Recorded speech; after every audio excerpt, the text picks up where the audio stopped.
Can I call you baby? Can you be my friend? Can you be my lover up until the very end? Halo teman-teman, hari ini kelompok 3 akan menjelaskan materi mengenai saham. Saham adalah suatu tanda bukti penyertaan kepemilikan modal atau dana pada suatu perusahaan. Saham memiliki beberapa jenis yang dibagi berdasarkan karakternya masing-masing. Yang pertama, ada jenis saham berdasarkan kemampuan dalam hak tagih dan klaimnya. Yang kedua, ada jenis saham berdasarkan pada kinerjanya. Nah, pertama-tama kita akan membahas mengenai jenis saham berdasarkan pada kemampuan dalam hak tagih dan klaimnya. Jenis saham yang satu ini terbagi menjadi dua. Yang pertama, saham biasa. Saham biasa atau common stock adalah suatu surat berharga yang dijual oleh perusahaan yang dimana pemegangnya memiliki hak untuk dapat mengikuti RUPS dan RUPS LB, serta diberikan hak juga untuk menentukan membeli atau tidaknya right issue yang akan dikeluarkan oleh perusahaan tersebut. Yang selanjutnya, di akhir tahun akan memperoleh keuntungan dalam bentuk dividen. Jika dibandingkan dengan saham istimewa, saham biasa memiliki keuntungan yang lebih tinggi. Namun, ini juga diikuti dengan risiko yang tinggi pula. Yang kedua, ada saham istimewa. Saham istimewa atau preferred stock adalah suatu surat berharga yang dijual oleh perusahaan yang dimana pemegangnya akan memperoleh pendapatan tetap dalam bentuk dividen yang biasanya diterima setiap kuartal atau 3 bulanan. Keuntungan dari memiliki saham ini yaitu lebih aman jika dibandingkan dengan saham biasa. Alasannya, karena saham ini memiliki hak klaim pada aset dan seluruh kekayaan perusahaan, serta mempunyai hak untuk didahulukan dalam pembagian dividen. Sedangkan kelemahan saham istimewa adalah sulit untuk diperdagangkan. Hal ini dikarenakan pada jumlahnya sedikit, berbeda dengan saham biasa yang jumlahnya lebih banyak beredar. Selanjutnya kita akan membahas mengenai jenis saham berdasarkan kinerjanya. Jenis saham ini terbagi menjadi 6. Yang pertama, ada blue chip stock atau saham unggulan, yaitu adalah saham dari perusahaan yang dikenal secara nasional dan memiliki sejarah laba, pertumbuhan, dan manajemen yang berkualitas. Contoh saham blue chip di Bursa Efek Indonesia yaitu saham PT BCA, BRI, Telkom Indonesia, Bank Mandiri, dan PT Astra International Tbk. Yang kedua, ada growth stock. Growth stock adalah saham-saham yang diharapkan memberikan pertumbuhan laba yang lebih tinggi dari rata-rata saham lainnya, dan karenanya mempunyai PER yang tinggi. 3. Defensive stock atau saham defensif adalah saham yang cenderung lebih stabil dalam masa resesi atau perekonomian yang tidak menentu. Contoh perusahaan yang termasuk kategori ini biasanya adalah perusahaan yang produknya memang dibutuhkan oleh publik, seperti perusahaan yang masuk kategori food and beverage, yaitu produk gula, beras, minyak makan, garam, dan sejenisnya. 4. Cyclical stock adalah sekuritas yang cenderung naik nilainya secara cepat saat ekonomi semarak dan jatuh juga secara cepat saat ekonomi lesu. Contohnya adalah saham pabrik mobil dan real estate. Sebaliknya, ada saham non-siklis yang mencakup saham-saham perusahaan yang memproduksi barang-barang kebutuhan umum yang tidak terpengaruh oleh kondisi ekonomi. Contohnya, makanan dan obat-obatan. 5. Seasonal stock adalah perusahaan yang penjualannya bervariasi karena dampak musiman. Contohnya perusahaan mainan yang memproduksi mainan bertemakan Natal pada saat menjelang akhir tahun. 6. Speculative stock adalah saham yang kondisinya memiliki tingkat spekulasi yang tinggi, yang kemungkinan tingkat pengembalian hasilnya adalah rendah atau negatif. Selanjutnya adalah apa saja keuntungan dari memiliki saham. Yang pertama adalah memperoleh dividen. Dividen adalah bagian keuntungan perusahaan yang dibagikan kepada pemegang saham. Jumlah dividen yang dibagikan diusulkan oleh Dewan Direksi dan disetujui dalam Rapat Umum Pemegang Saham atau RUPS. Yang kedua, memperoleh capital gain. Capital gain adalah keuntungan ketika investor menjual sahamnya dengan harga yang lebih tinggi dari harga belinya. Yang ketiga, memiliki hak suara dalam RUPS dan RUPSLB bagi pemegang saham jenis common stock atau saham biasa. Selain memberikan keuntungan, saham juga memiliki resikonya loh. Salah satunya adalah tidak memperoleh dividen. Hal ini terjadi ketika suatu perusahaan mengalami penurunan kinerja yang menyebabkan perusahaan tersebut mengalami kerugian sehingga tidak dapat untuk membayar dividen. Risiko yang kedua, capital loss. Capital loss adalah kebalikan dari capital gain, yaitu terjadi ketika kita menjual saham yang kita miliki dengan harga yang lebih rendah daripada harga ketika kita membelinya. Risiko yang ketiga adalah risiko likuidasi. Jika suatu emiten bangkrut atau dilikuidasi, para pemegang saham memiliki hak klaim terakhir terhadap aktiva perusahaan setelah seluruh kewajiban emiten dibayarkan. Kemungkinan terburuknya adalah jika tidak ada lagi aktiva yang tersisa, maka pemegang saham tidak akan memperoleh apa-apa.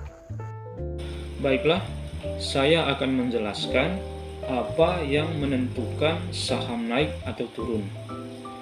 Yang pertama itu kondisi mikro dan makro. Kondisi mikro adalah faktor yang timbul dari dalam perusahaan itu sendiri, atau sering juga disebut dengan faktor internal. Contohnya rasio utang, dividen tunai, tingkat laba, dan lain-lain. Lalu kondisi makro adalah faktor yang timbul dari luar perusahaan itu sendiri. Contohnya peraturan pemerintah, inflasi, dan lain-lain. Lalu yang kedua, kebijakan perusahaan dalam memutuskan untuk ekspansi atau perluasan usaha, seperti membuka kantor cabang pembantu, baik yang dibuka di domestik maupun di luar negeri. Lalu yang ketiga, pergantian direksi secara tiba-tiba. Keempat, adanya direksi atau pihak komisaris yang terlibat tindak pidana dan kasusnya sudah ke pengadilan. Ini penggelapan uang atau sering juga disebut dengan korupsi. Lalu selanjutnya, kinerja perusahaan yang terus mengalami penurunan dalam setiap tahunnya. Lalu risiko sistematis, yaitu suatu bentuk risiko yang terjadi secara menyeluruh dan telah ikut menyebabkan perusahaan ikut terlibat. Dan yang terakhir, efek dari psikologi pasar yang ternyata mampu menekan kondisi teknikal jual beli saham. Selanjutnya, alasan perusahaan menjual saham. Ada beberapa alasan perusahaan untuk menerbitkan atau menjual saham, yaitu kebutuhan dan dalam jumlah yang besar, dan pihak perbankan tidak mampu untuk memberikan pinjaman karena mungkin tingginya risiko yang akan dialami jika terjadi kemacetan.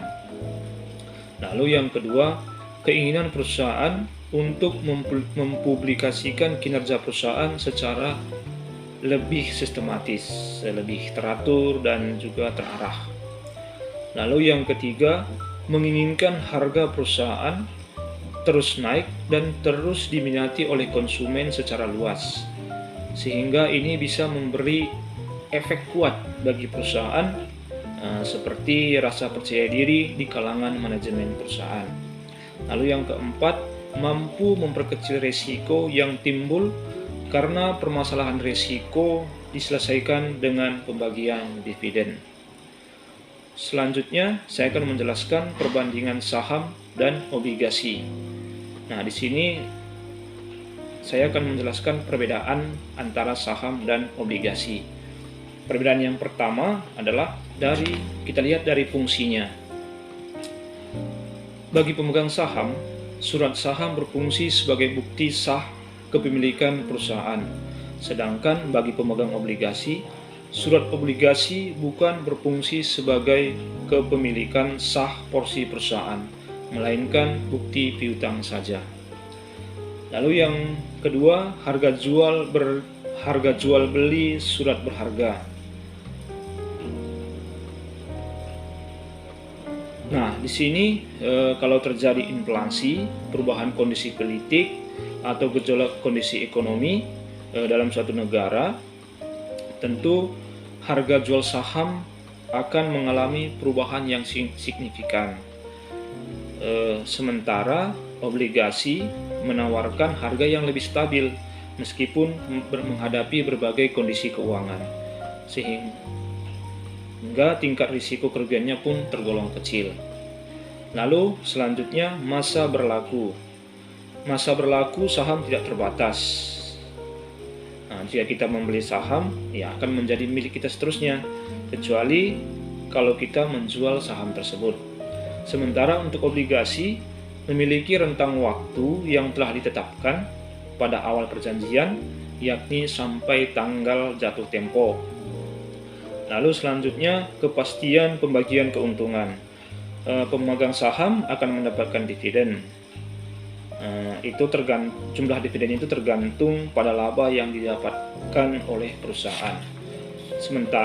Sedangkan obligasi berbeda karena bunga dan pokok pinjaman wajib dilunasi tanpa melihat keuntungan maupun kerugian perusahaan penerbit surat saham tersebut.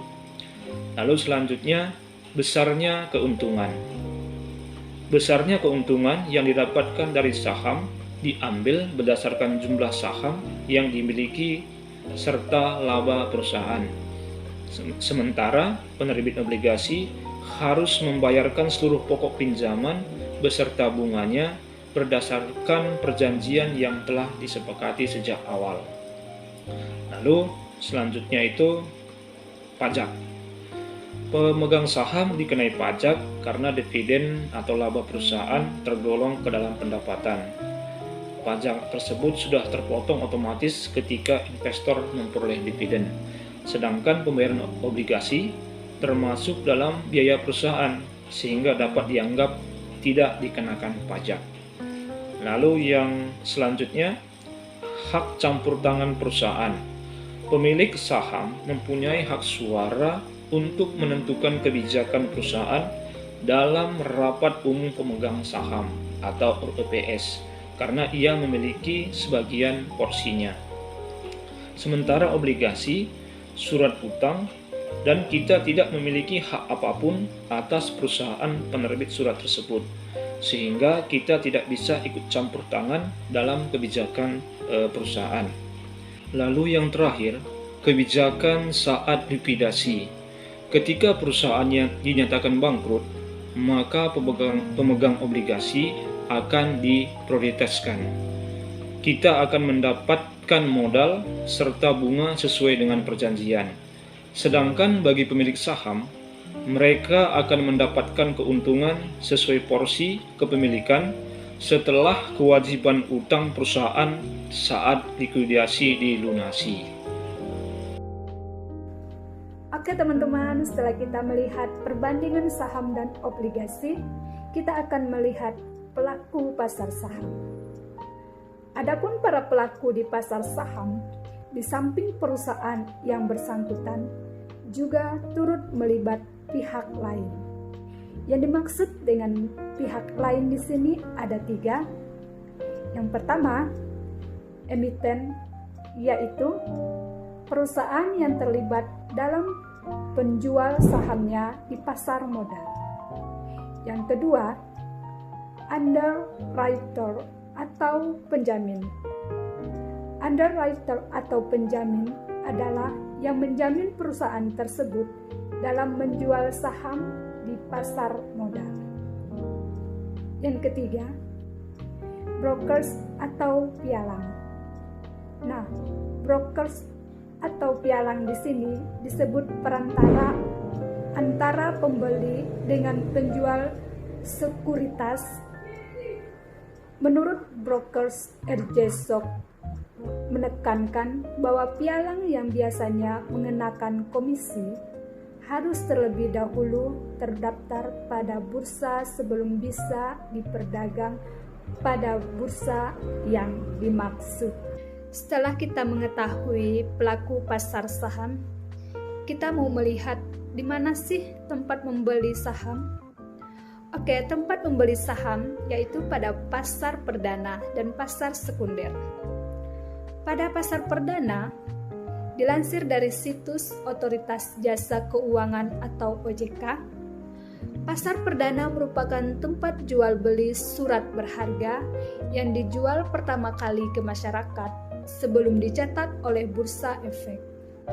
Pasar perdana dapat terjadi ketika investor ditawari surat berharga oleh pihak penjamin emisi atau underwriter lewat perantara brokers dealer sebagai agen penjual surat berharga.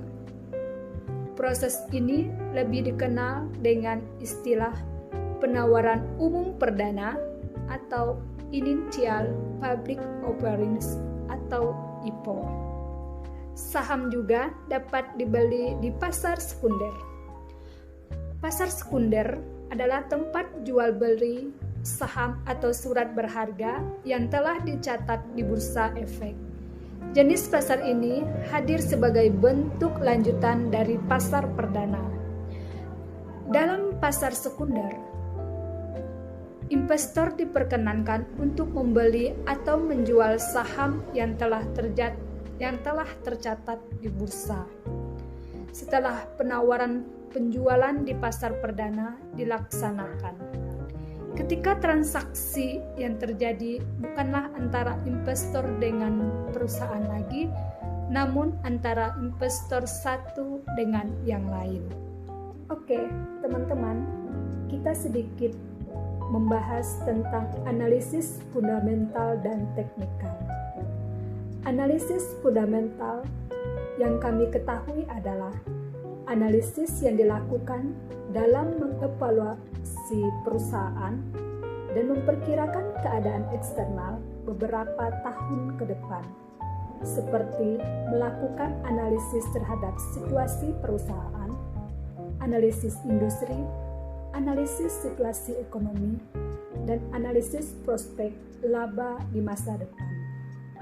Analisis fundamental ini sangat penting sebelum memilih suatu saham. Fundamental analisis ibarat penjaga gawang. Jadi, kita harus tahu secara fundamental apa yang akan kita beli. Nah, yang kedua, kita membahas analisis teknikal. Analisis teknikal adalah analisis yang dilakukan dengan mengamati pergerakan saham dengan perangkat statistik seperti grafik dan rumus matematika. Dengan analisis teknikal, orang biasanya menganalisis profit, kerugian, dan risiko dari saham. Dengan analisis teknikal, orang biasanya membaca grafik. Dengan membaca grafik, orang akan bisa membaca pergerakan turun naiknya saham yang akan diperjualbelikan. Perkenalkan, nama saya Pascal Seksi Filaldi, biasa dipanggil Deksi. Saya dari kelompok 3 ingin menjelaskan tentang untuk mengatasi dan menyelesaikan persoalan pada suatu produk mengalami penurunan, maka ada beberapa strategi yang bisa diterapkan, yaitu pertama, melakukan kebijakan evaluasi secara menyeluruh semua produk yang diluncurkan. Misalnya kita mempunyai produk Indomie, terus kita mempunyai produk yang banyak, terus nanti kita akan evaluasi apakah produk ini baik atau tidak diluncurkan di pasar. Kedua, menarik kembali produk yang diperkirakan akan penurunan penjualan, terutama makanan dan minuman atau yang bersifat tren khususnya, dan bisa berakibat negatif di pasar. Maksudnya di sini kita mempunyai produk Indomie ini akan ada masa expirednya. Masa expired tersebut lebih baiknya perusahaan mengambil agar tidak negatif dari konsumen. Terus bersifat tren. Kenapa? Karena masa-masa tren ini akan berubah-berubah. Jadi sekarang kan untuk tahun ini masa Korea nih, tren-tren Korea lagi marak. Jadi mie Korea atau makanan Korea ini lagi orang doyan gitu. Nanti mie Korea ini kayak mie samyang nih udah tahun-tahun, mungkin tahun yang akan datang atau tahun depan udah tidak marak, bagusnya ditarik oleh perusahaan. 3. Melakukan penciptaan produk baru dengan model dan gaya berbeda, termasuk memberikan nama baru pada produk, bahkan memberikan logo baru pada produk. Maksudnya di sini, ini kan kita mempunyai Indomie banyak merek. Terus kenapa perusahaan membutuhkan produk baru? Karena ingin mencari pasar lebih luas lagi. Seperti mie Indomie ayam geprek ini. Indomie ayam geprek kan untuk menarik konsumen yang lebih banyak lagi. Lanjut, 4. Mengantisipasi pasar dengan melakukan pembenahan manajemen secara moderat dan aspiratif guna menampung keluhan-keluhan yang timbul selama ini namun tidak diketahui oleh pemimpin. Moderat ini artinya terbaru atau mutakhir. Aspiratif itu menerima pendapat dan keinginan yang berkenan dengan pencapaian tujuan organisasi ke arah yang lebih baik.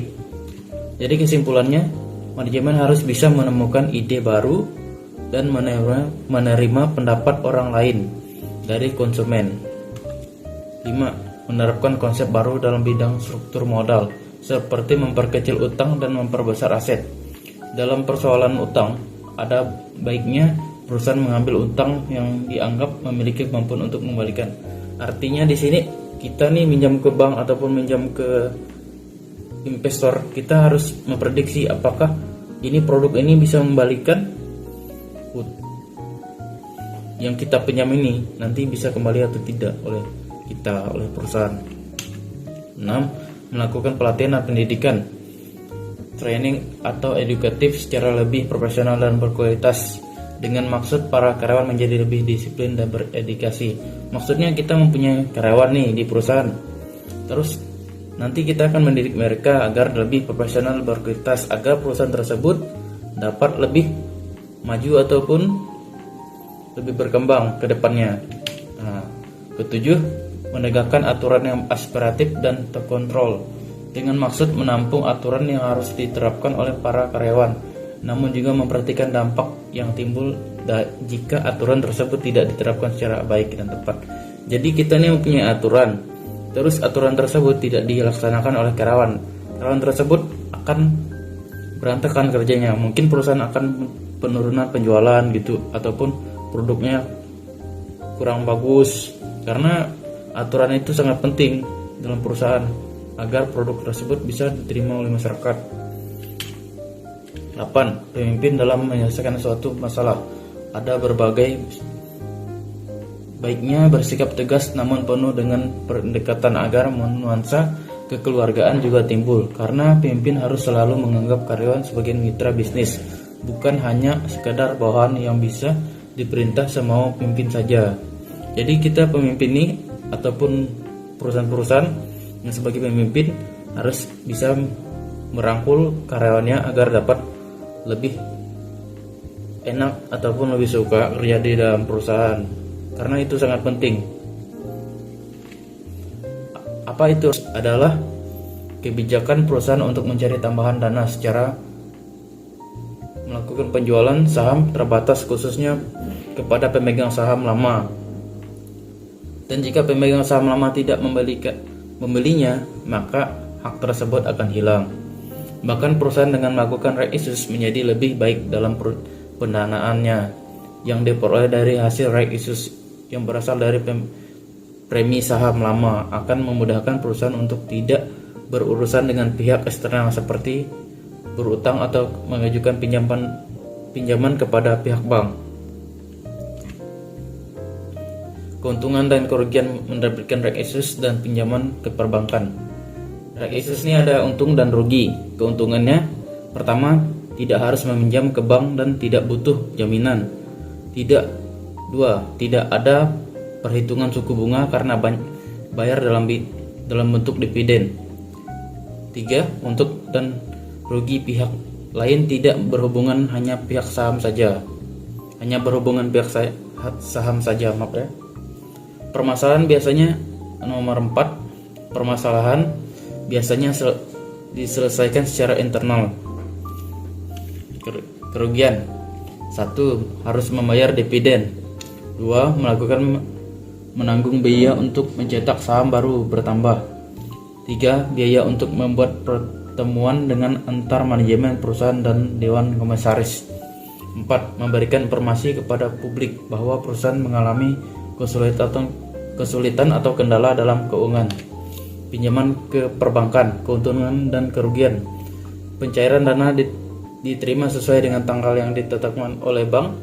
2. Kredit telah lunas dibayar atau bahkan bisa dipercepat lunasnya, maka jaminan controller tersebut biasa diambil. Kerugian harus memiliki jaminan controller yang sewaktu-waktu pada saat tidak mampu untuk dibayar kembali, maka jaminan tersebut harus diambil. 2. Jaminan controller yang telah diberikan kepada pihak ke perbankan yang tidak akan bisa diambil kembali jika ternyata nanti pihak perusahaan tidak mampu untuk melunasi angsuran secara tepat waktu. Nama saya Triku Sumadewi. Sekarang saya akan menjelaskan mengenai lanjutan istilah-istilah terkait saham lain. Stock repurchase, yaitu pembelian kembali saham yang telah dijual di pasaran. Bagi perusahaan ini memiliki beberapa arti. Yang pertama, perusahaan memiliki kembali saham yang telah diedarkan di pasaran. Yang kedua, perusahaan memberikan sinyal positif ke pasaran bahwa kemampuan finansial perusahaan telah mencukupi. Yang ketiga, perusahaan mengharapkan dengan membeli kembali saham, maka earning per share akan meningkat. Dan keempat, dengan meningkatnya earning per share, perusahaan berharap market price per share juga akan meningkat. Yang berikutnya adalah zero growth model, atau biasa investor menyebutnya model tidak bertumbuh, yaitu suatu kondisi di mana harus hati-hati dipahami oleh investor. Karena bagi investor, naik, turun, atau konstannya harga saham di pasar akan memberikan sinyal positif dan negatif. Di sini, konsep signaling theory sangat berperan besar, karena ini merupakan teori yang membahas tentang naik turunnya saham di pasar dan akan memberikan pengaruh pada keputusan investor.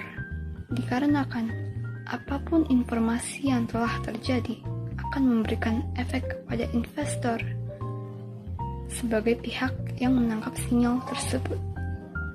Yang berikutnya ada wait and see. Keputusan ini sering didengar pada berbagai situasi ekonomi dan pasar yang berfluktuasi, yaitu keputusan yang diambil investor dengan bentuk tidak bereaksi, melainkan dengan menunggu dan melihat dulu pada perkembangan yang ada, baru kemudian bertindak.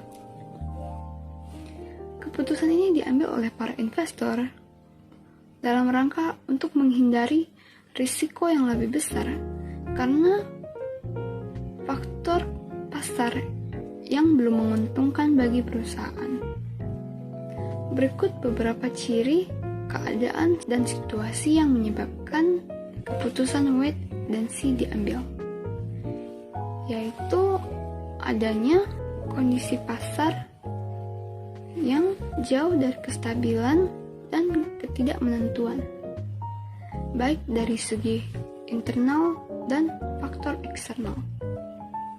Lalu selanjutnya, terjadinya keributan politik dan konflik militer. Juga pada masa pergantian Menteri Ekonomi dan Keuangan dan Direktur Bank Sentral.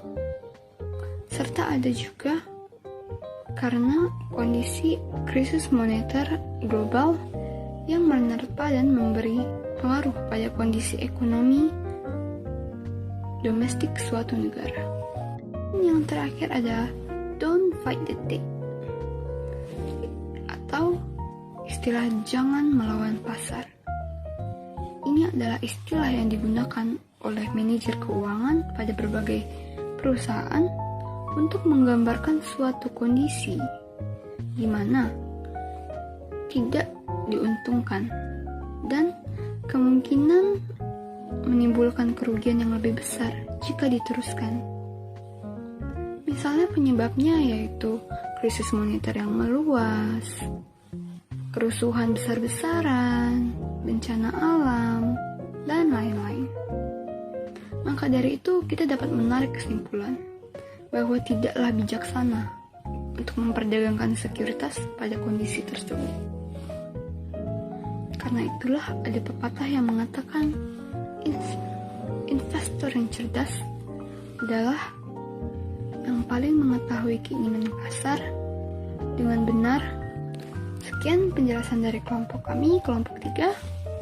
Semoga videonya dapat bermanfaat. Terima kasih. Mohon maaf apabila ada salah kata. I need somebody